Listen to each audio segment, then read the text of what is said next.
I reported to Bradford at the Journal Opinion as the editor back in 1978. I moved up from Massachusetts with my family to take that position, where I had established some weekly papers myself in Massachusetts. The first person I met in Bradford when I reported for duty with Robbie Kuminski, who was the publisher, was Gary Moore. And Gary says, sit down, I want to talk to you. And I sat down and we talked. And Gary filled me in on Bradford. What a great, unique, different, wonderful town it is. And I love Bradford. It's, I lived in Haverhill for 30 years, now we're in Piermont.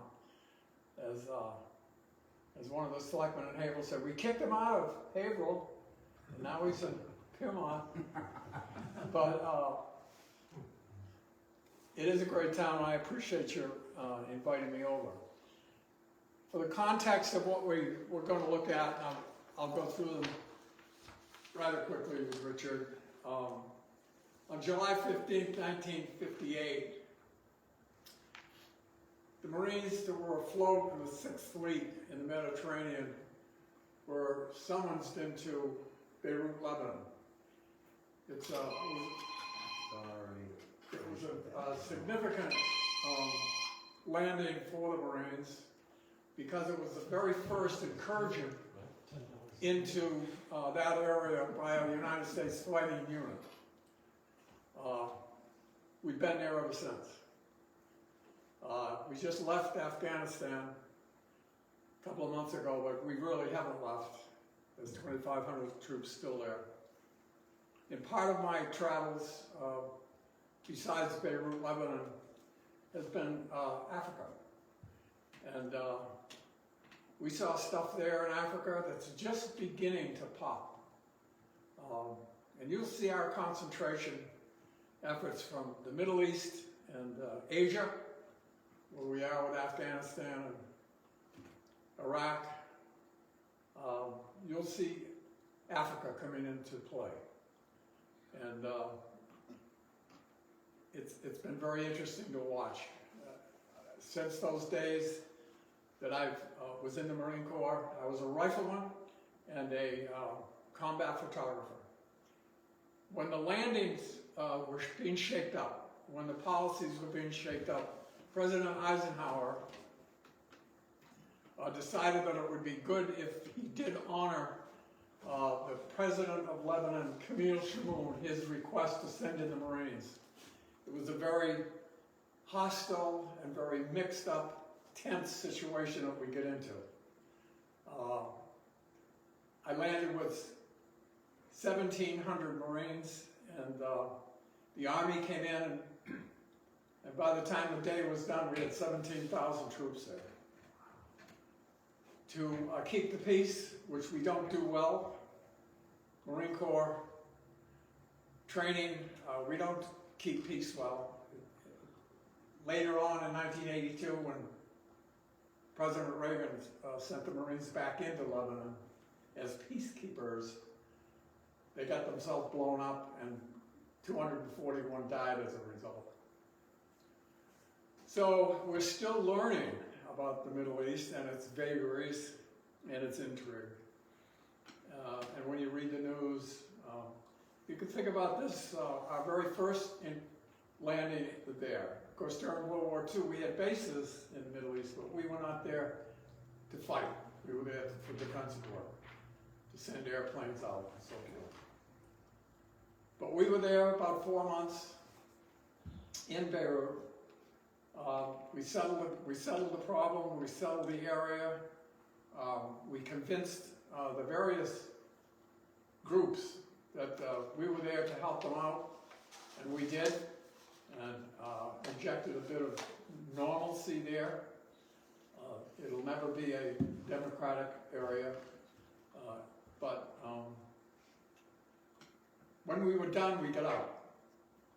And it was like the next day, they were walking around in Beirut saying, where'd the Marines go?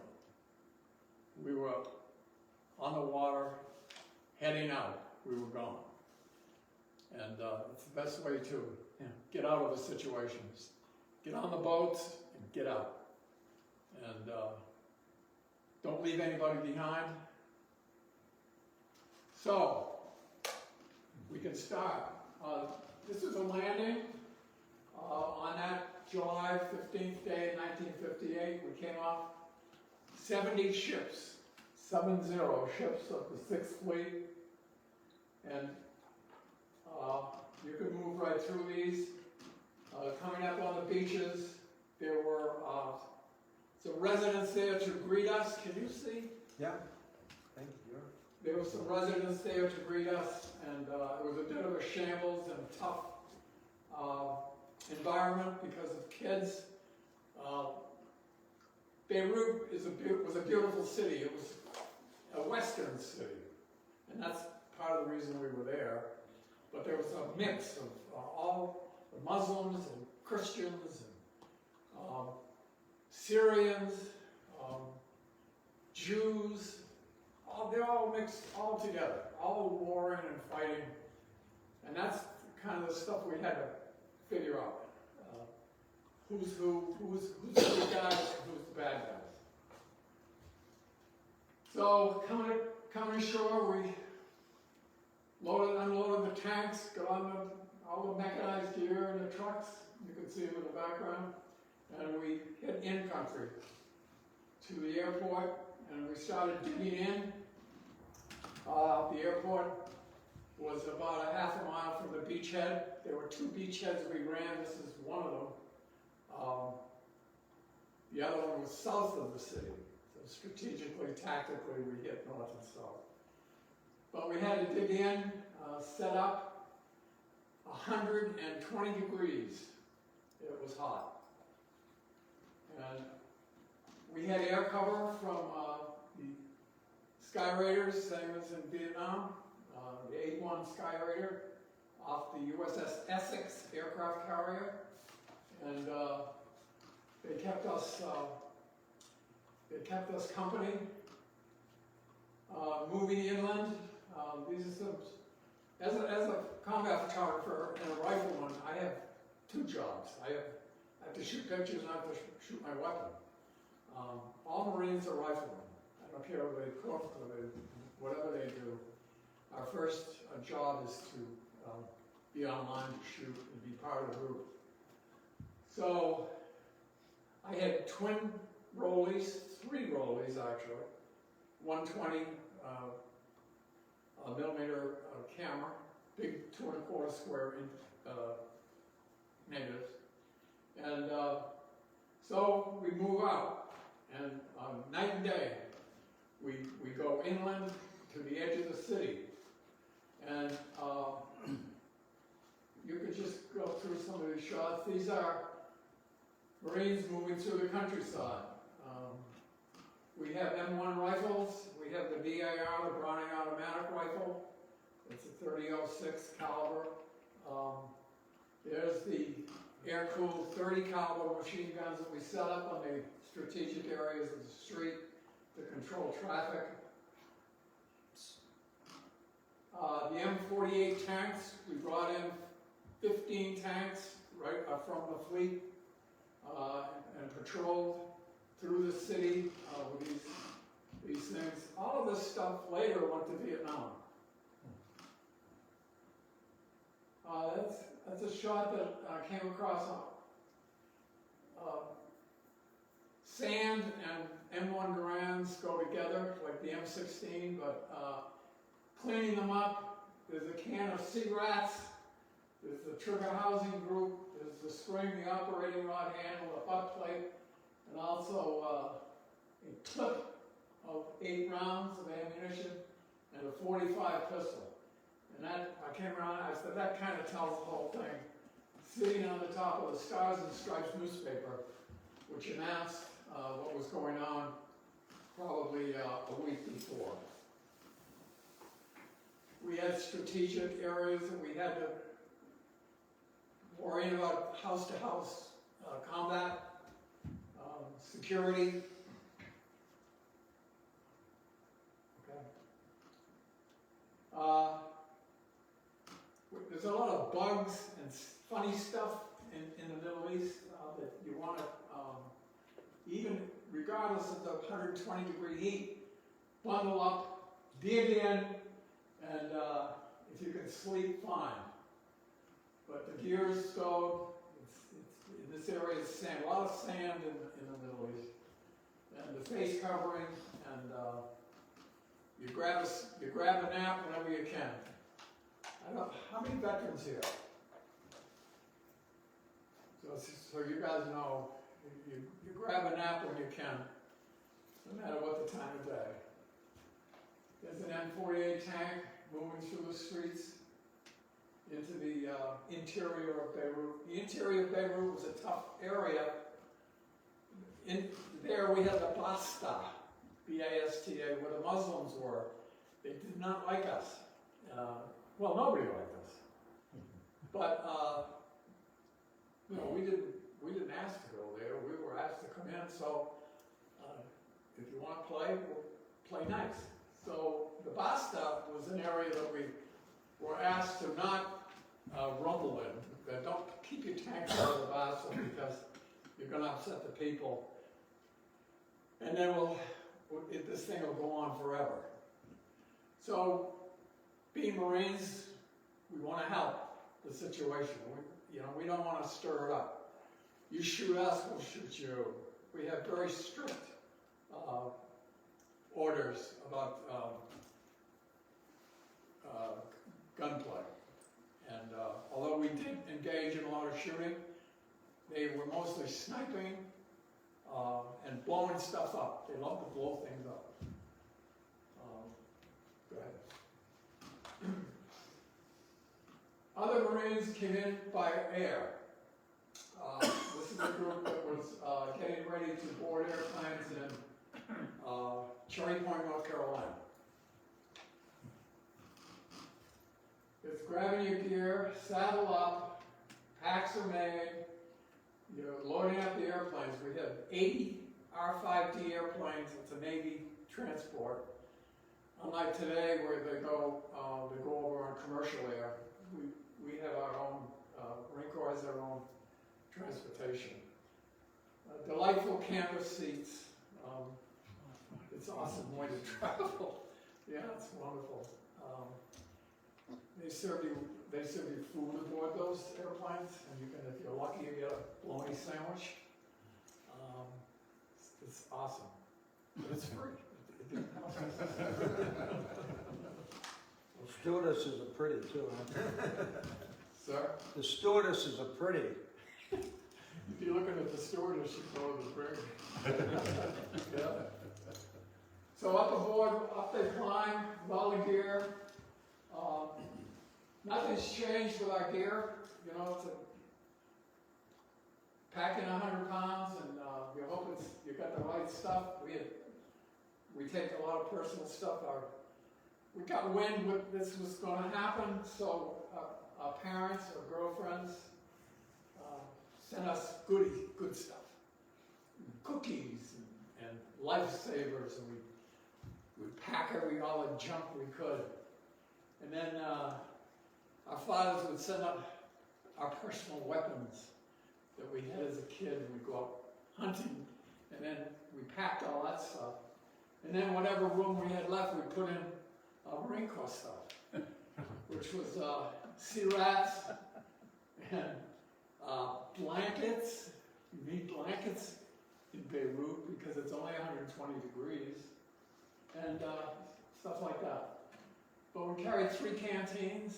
Water was precious, water was scarce. When we were there, you don't touch anything, you don't drink anything unless it's USA, because you get sick. The food days, it's dirty. They'll kill a goat right in the street.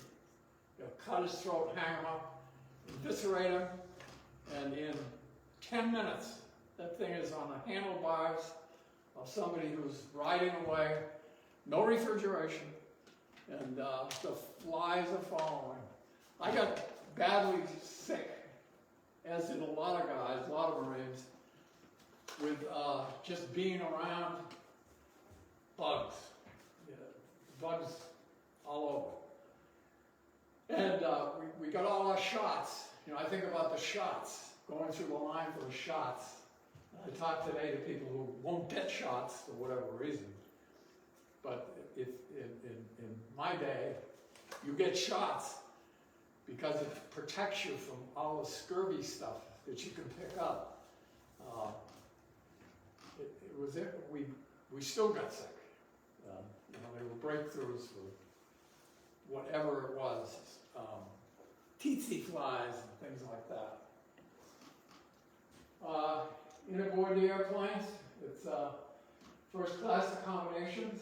And air, it was about 30 hours from Cherry Point, North Carolina to Beirut International Airport, where some flew into under fire.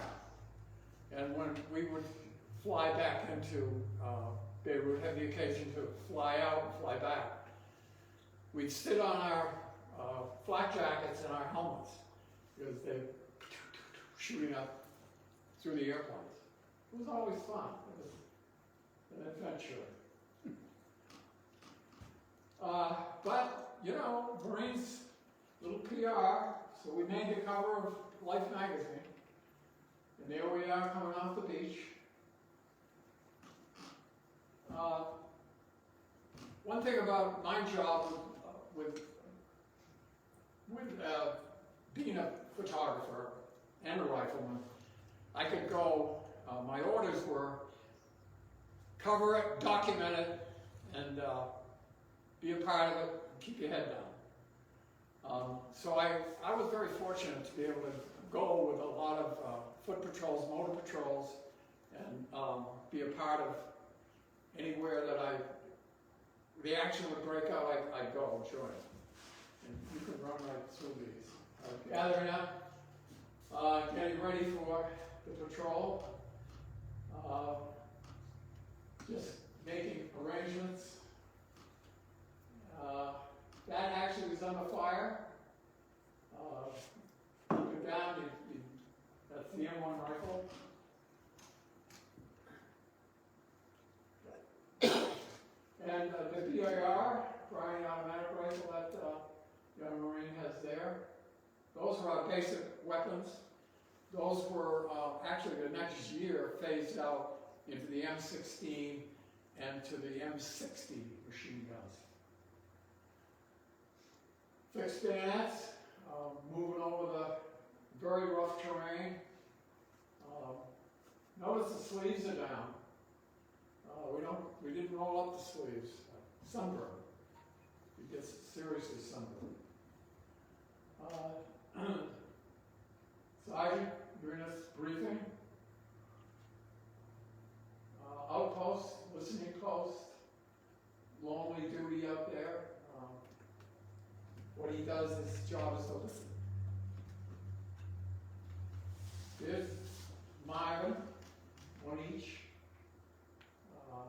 Tough day in the field. You can see the fatigue in these guys coming back from a hot patrol, long hot patrol. Here's a picture that I was really happy with the photograph, and it ended up the cover of my book, my latest book. Just a jarhead on patrol. But what we're doing is, as you'll notice, he's loading a machine gun and his M1. So what we're doing, we're hefting this heavy machine gun, we're passing it around. So one guy doesn't have it all the time. It's Gunny, Happy Gunny. You notice we've got rosary beads. Some of the Catholic Marines wore rosary beads. On patrol, fire team patrol, various places we went, day in, day out, night. Motor patrol, getting ready. Those were interesting because we could go high into the mountains and towards Syria. Always an interesting adventure to do that. People hadn't heard that we arrived in their fair country, and they don't like strangers, I'll tell you that. So it was, there's a lot of sniping, but we can deal with that. We can deal with that. Loading up, what we did on the motor patrols, we loaded up for 5 days. 5 days gear, 5 days ammunition, 5 days water, 5 days sea rats, and go. And up there, jump up on that truck.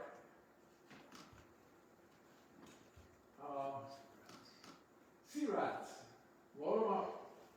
That's all we ever had.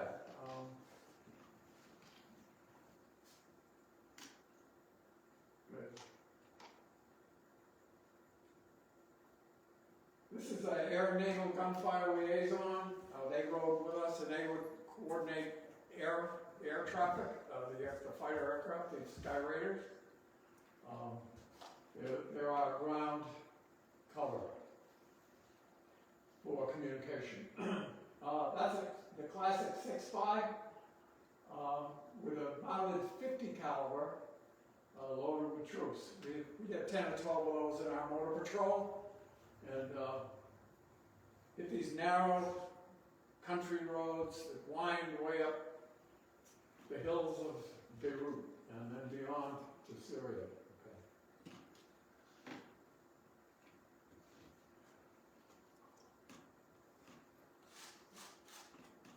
There's more what we call Anglo.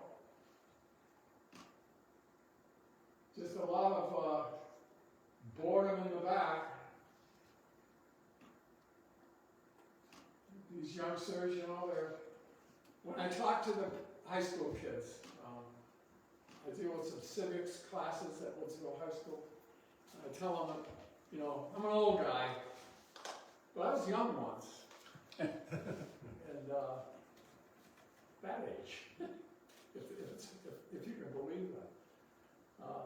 Just like the class was. So try to think of yourself out in the wilderness, in a hostile environment, hot, uncomfortable, and you're probably not feeling too good by now as a youngster. And that's part of being an American. This is the investment we have in our system.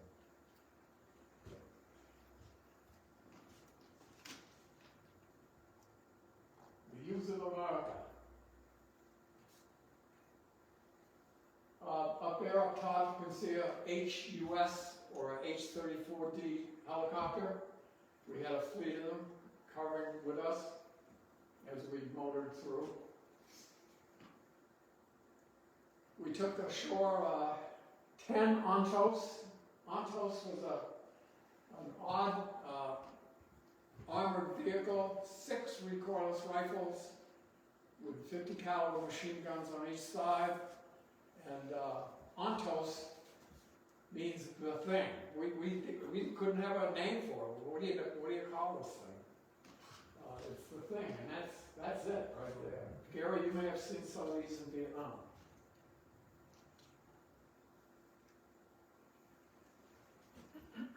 And we cruise around the city, and it's quite a weapon. You would get your range with the 50 caliber. You'd fire out 1 round of a tracer round. You'd lock in on it, and then let your tubes go. And at 2,000 yards, you could put all 6 right in a barrel. It's really amazing. When you see them go through a window, it's awesome. And there they are lined up. It was really new. Their first adventure. The Army had dibs on them, but they didn't like them. They didn't want them, so we said, we'll take them. So they served us here. They served us in Vietnam. And then they went out of favor. The armor plating was too thin. high in the mountains, we came across an orphanage, the Sisters of Charity, Catholic order. The children and the parents have been killed in these wars, and that's all they do is have wars. So we're going by, and they thought, uh-oh, we don't know who these bad guys are, but they're bristling with weapons and vehicles and planes, and it's all noisy. And eventually, we had interpreters with us. These are French. In Beirut, there's French and English, there's Muslims, but French is really, and that's the Christian end of it. So we convinced the sisters that we weren't there to harm them or hurt them. We're just going by. But you want to talk to us? Talk to us when we're ready to listen. So they would gather around us. We climbed down from the vehicles, and we went over and we visited with some of us, with the children. This is a girls' orphanage. And that's Corporal Ski there. And we just talked to the children in American, and they talked to us in French. It was awesome. Nobody knew what anybody was saying. So we decided we'd leave them some gifts. And we had, of course, we took a ton of sea rats with us, and we passed out sea rats to them. And it was like gifts from heaven. The little girl there has a can, lucky her, and Corporal Sergeant Fields, just being very American to these people, and they were absolutely shocked. You take the cigarettes out before you gave them to them? Yeah, we didn't want the kids smoking. So this sister of Charity, I think those are cans of bacon. She is so lucky to get those cans of bacon. That's good. These are just miscellaneous views that I shot going around, being with different outfits. There's a sniper with the kids outside the American Embassy, which they blew up later. I don't know if any of you are gear aficionados, if you like the metamorphosis of the canteen, for instance. But there's an interesting design with the crossovers. The Marine Corps prides itself with wearing junk. And it's all cast off from the Army. And the Army gets all that stuff brand new and shiny and nice. And when the Army is done, when I'm talking to Gary now, when the Army is discarded it, we get it. But if you polish your boots, we'd give you better stuff. Thank you. But the stuff we got, we use well. Little girls,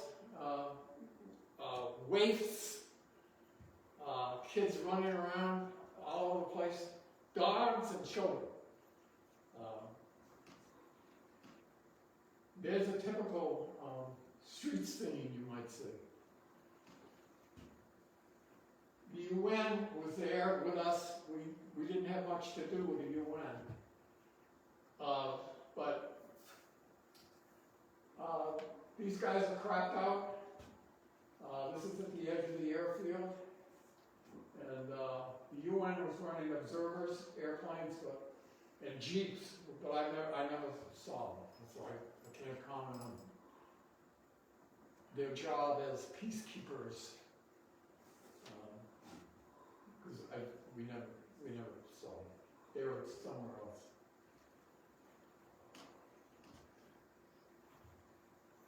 There's kids on the edge of one of our trailers. If you slow down, wherever you're going, if you slow down, boy, they come right at you, they get all over you. And that's okay. Catholic Mass on the waterfront. The chaplain packed his Mass gear in his pack there under the altar. This is the Super Bazooka, the 20 and up. It's after Korea, when the bazooka didn't do too well for our poor, unfortunate forces in Korea, they souped it up. They made it a little bigger and a little longer, so that when they shot it at something, like a tank, it might go through. Shower time. I never did get a shower. I was there 4 months. Thanks to the Red Cross, I did get a set of skivvies. You just, months without shower, teeth care, and you know, this is the way it went. But these guys, the old barrel, the water falls out, and you're all clean again. More kids. She's got a thing of Topps spearmint gum, and if you're gonna go from one place to another in Lebanon Lebanon, carry stuff with you and hand it out to the kids. They love it. But they'll haunt you for the rest of your life with gimme. Hey Joe, you got cigarette? You just give them to smoke. But what they do is they take it and they sell it. Yeah.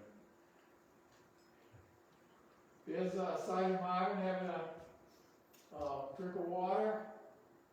You notice I'm not drinking it. It's running out of my mouth. And of course it delights the high school kids to show this picture of a pack of Camels in the pocket. But my kids, when they were younger, couldn't believe that their father smoked cigarettes. But I used to. Camels know this. Pardon? Camels know this. Camels, yes. Awesome. Good. That's a shot I took in the early days of Triax film, ASA 400. This is actually they're firing at us from the roof.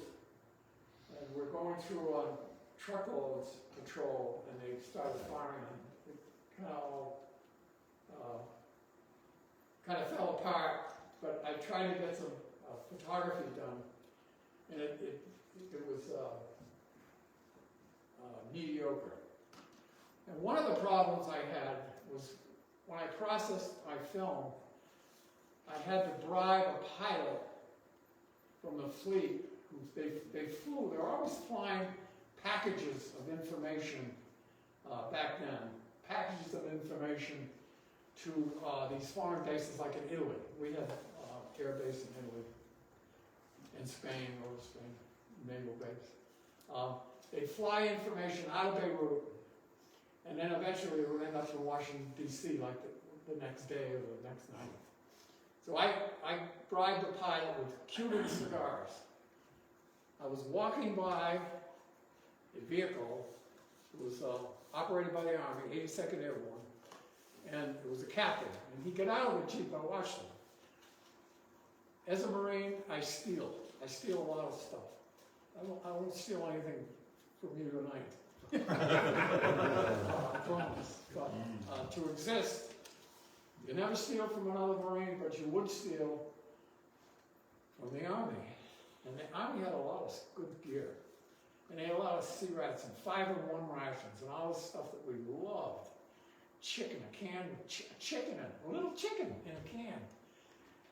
We never saw stuff like that. But if we rode by or walked by or flew by a food dump, we'd be on the ground, loading it up. And, but my cigars were in the front seat. They were Cuban cigars, and even those days, Cuban cigars were treasured and cherished. I never smoked one in my life, but they loved them. And I borrowed this box of cigars, and I appropriated them. And I bribed the pilot with Cuban cigars if he'd fly my film to Avian Air Base in either Italy or Roma, Spain, and then to DC, where it was processed and then inspected by the Department of Defense. And they would censure this stuff. They would grab the stuff they didn't think that the American people should see. That doesn't happen anymore. But when I got back from this trip, I had a meeting with headquarters of Marine Corps, and they were interested in my take on the deal, what was going on, and how they could make it better, safer, shorter, trying to improve on the situation. And I told them, we're out there risking everything to document what we're doing.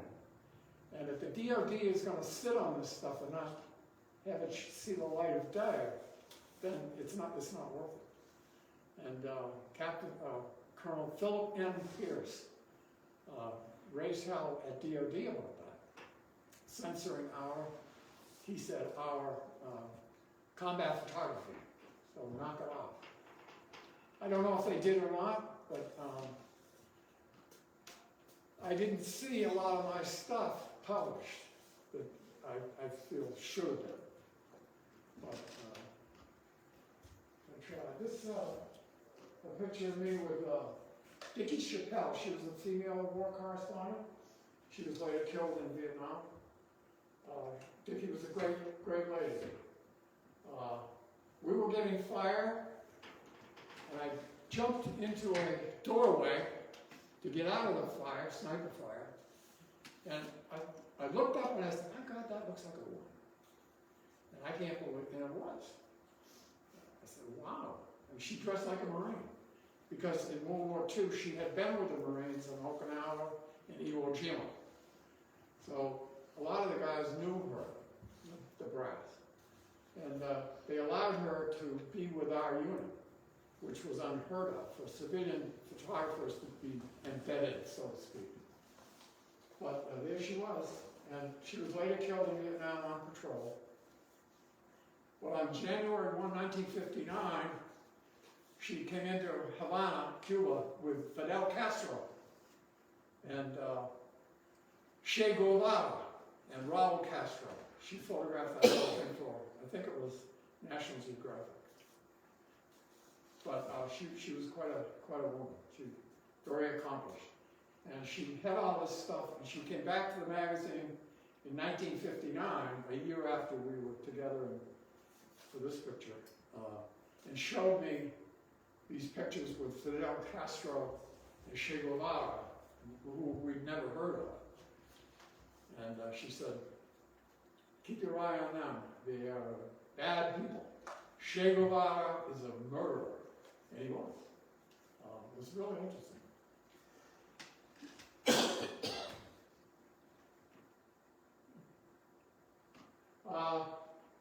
Just a walking patrol on oil dump. This is a pioneer group. The IEDs. We go out and scan for landmines.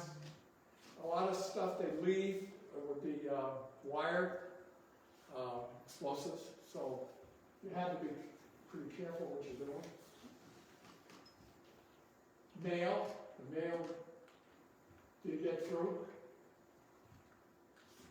There's Bernard peering at the neighborhood. And there was nothing much to see. That actually was, I'm shooting out the window at the British Embassy area compound. That's a BAR, and we are involved in a firefight. It's kind of interesting. got called to quell a bunch of rebels that had come into the English embassy. And we got a hot call, we went there, got them out, continued, and we were invited back later that night for dinner. They were wonderful people, ambassadors. Ambassador John Smith and his wife invited us back to dinner, about 8 Marines. Now, we cannot eat, we can't treat with the local people. We have to ignore them. But he said, we're having beef, and we're having potato, and we're having awesome vegetables tonight. Would you be interested? I mean, I'm only a sergeant. If I get busted, I couldn't care less. But we faced heavy penalties for going back to eat with the English ambassador. But we did. We went back. And it was awesome. He pulled the blinds, and we had this wonderful meal. I couldn't believe it. Polished off with Pim's Cup. It's an English, it's an alcoholic drink. And we could have gotten so much trouble. So much trouble, but being Marines, we avoided that. And we went back to our units, and it was awesome. Full stomach. First time in 4 months. Packing up the gear, it's time to go. But first you gotta wait around. We packed up the 6th Fleet, all of our 70 vessels. We had APCs, troop carriers, all kinds of utility ships. And they come in, Beirut has a beautiful, long wharf area. Ships came in, and we're gonna load them up, but we're gonna wait for them to come in. So we wait. And then the dock stewards load up all the gear. We didn't leave anything laying around. We don't leave our equipment behind. We don't leave our food and ammunition and weapons. Nobody comes and picks up nothing from us. They stay away from us because you couldn't find a gum wrapper on the dock deck after we had cleaned out. No equipment. All of our Jeeps, all of our Antos's tanks, everything went right back in the holes, and we're gone.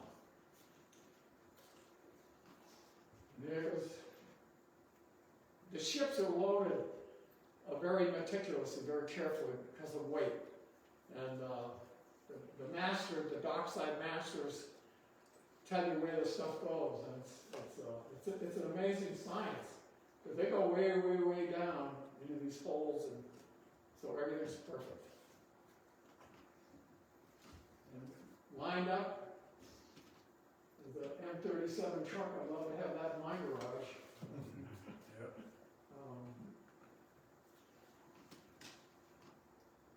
Okay. I was given by the English ambassador and his lovely wife, Anne, that crucifix on the left, it's a mother of pearl. It kind of got busted up, me carrying it around, but it was a nice gift, a nice thought. And on the back is the Stations of the Cross in pearl. Very, very nice. On the right is prayer beads that were given to me by one of the Lebanese army people as a gift. Nice. Take these and go home. Okay. Anytime. This is a photograph of the first flag raising on Iwo Jima that was inscribed and given to me by Lou Lowry. Lou Lowry was a staff sergeant for Leatherneck magazine, and when I was at Leatherneck magazine as a combat photographer, which I did all this work, he inscribed this to me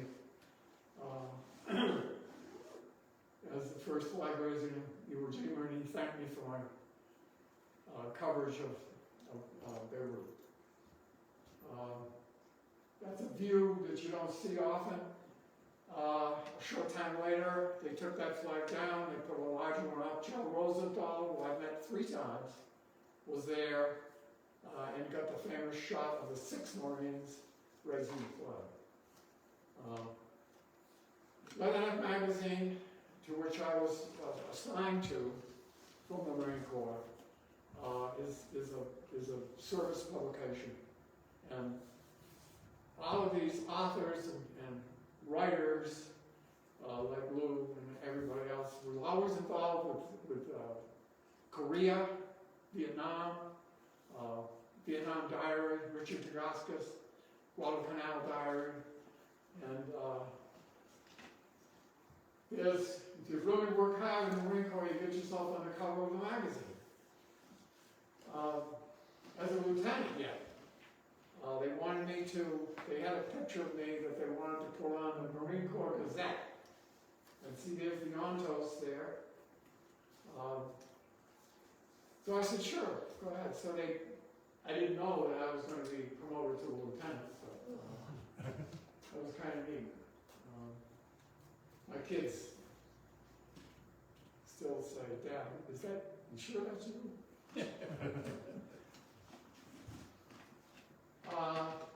John Hersey, Pulitzer Prize winner. He wrote Hiroshima, this book, Into the Valley. He wrote about the Marines on Guadalcanal Diary. And he inscribed this for me just before I was to be discharged from active service. It's one of my prized possessions. We both went into the valley and we both came out again. And it's one of the great things about being in the Marine Corps is the great people I met. And some I still correspond with. This is interesting. The top letter was written by Private Marvin here, my first day at Paris Island.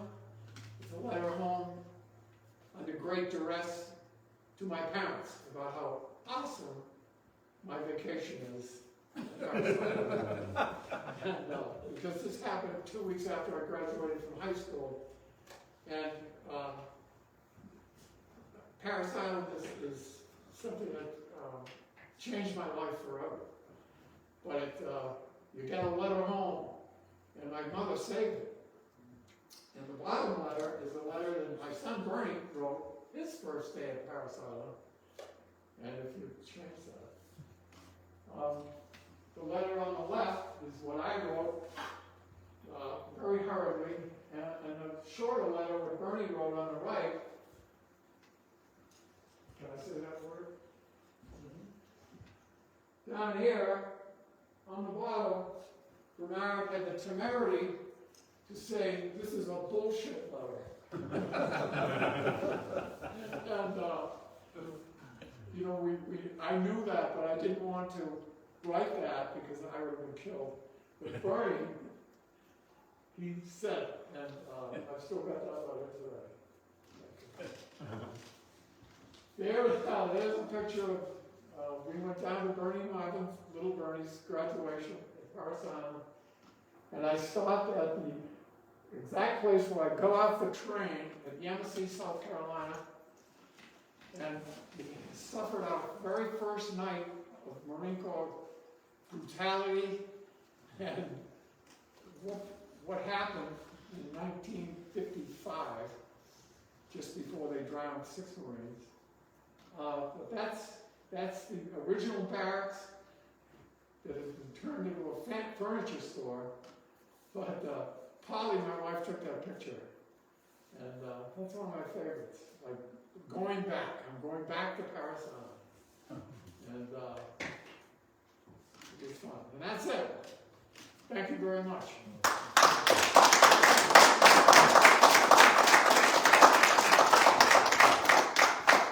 Thank you, Bernie. Are there any questions for Bernie?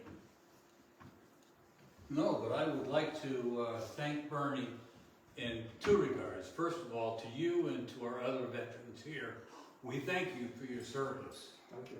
And we thank you for this presentation tonight and giving us a first-hand, truly first-hand documented history about what happened in Beirut.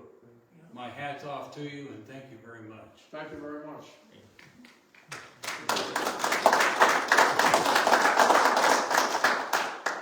One question. How dangerous is East Africa right now? How dangerous is East Africa at the moment? East Africa right now, Yes, sir. very dangerous. Yes. I got a, Absolutely. yeah, I got a friend of mine, I'm building a house for him right now. Yep. He should be leaving shortly, I hope. Yep. East Africa, one of my stops was in Morocco. And they're getting together, the USA is getting together those factions in Africa, North Africa, East Africa, because ISIS is in there, and the Taliban is coming, and you know, it's interesting, but Beirut, our primary concern in Beirut was communism. And those days are gone with the commies. I mean, we're worried about Russia. Look what's happening now. The Cold War will continue. But Africa is the new area. Yep. Thank you. Anybody else before we? No? All right. Good. Thank you, Bernie. Yes.